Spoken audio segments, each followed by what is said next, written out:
স্বাগতম।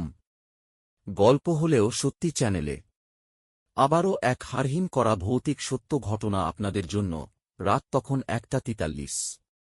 শহরের প্রায় সবকিছুই ঘুমিয়ে, কিন্তু শ্যামনগর রেল স্টেশন অদ্ভুতভাবে জেগে আছে। স্টেশন মাস্টার বিপ্লববাবু প্রতিদিনের মতো কাগজপত্র শেষ করে তালা দিতে যাচ্ছিলেন। ঠিক তখনই দূর থেকে শোনা গেল ট্রেনের হুইসেল। কিন্তু আজকে আর কোনো ট্রেন আসার কথা ছিল না। বিপ্লববাবু প্রথমে ভাবলেন কেউ হয়তো ভুল শুনছেন, কিন্তু মিনিট খানেকের মধ্যেই প্ল্যাটফর্মে ঢুকল একটা পুরনো লোকাল ট্রেন। কালো, মরচে পড়া কামরা, দরজাগুলো ভাঙা, আর হেডলাইট প্রায় নিভে যাওয়া। ট্রেন থামতেই কামরার ভেতর থেকে নামল একজন মহিলা। সাদা শাড়ি, ভেজা চুল, আর মুখটা পুরো ঢেকে রাখা। বিপ্লববাবু বললেন, দিদি, এই সময় ট্রেন, আপনার টিকিট। মহিলাটি খুব আস্তে মুখ তুলল।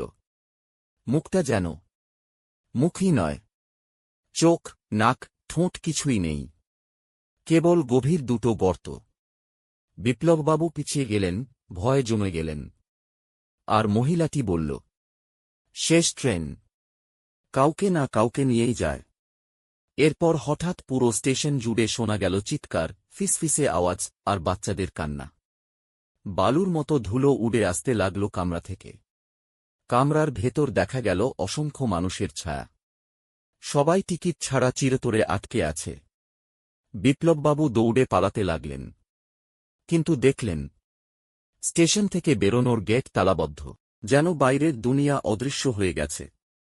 ঠিক তখনই ট্রেনের হুইসেল আবার বেজে উঠল, আর ওই সাদাশাড়ি মহিলাটি তার দিকে হাত বাড়িয়ে বলল, চলো, তোমারও সময় হয়ে গেছে। পরদিন স্টেশনে পুলিশ এসে দেখে স্টেশন পুরো খালি, শুধু স্টেশন মাস্টারের টেবিলে তার জ্যাকেট আর একটা নোট। নোটে লেখা, শেষ ট্রেন আবার ফিরে আসবে, তার আগে স্টেশন ফাঁকা করে দিও।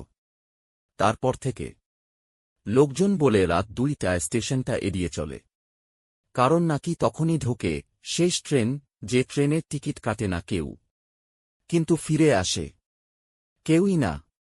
আরও এমন ভৌতিক, রহস্যময় ও সত্য ঘটনা পেতে চ্যানেলটি সাবস্ক্রাইব করুন। আপনার নিজের কোনো অভিজ্ঞতা থাকলে আমাদের পাঠান, আপনার ঘটনা আমরা শ্রোতার কাছে পৌঁছে দেব।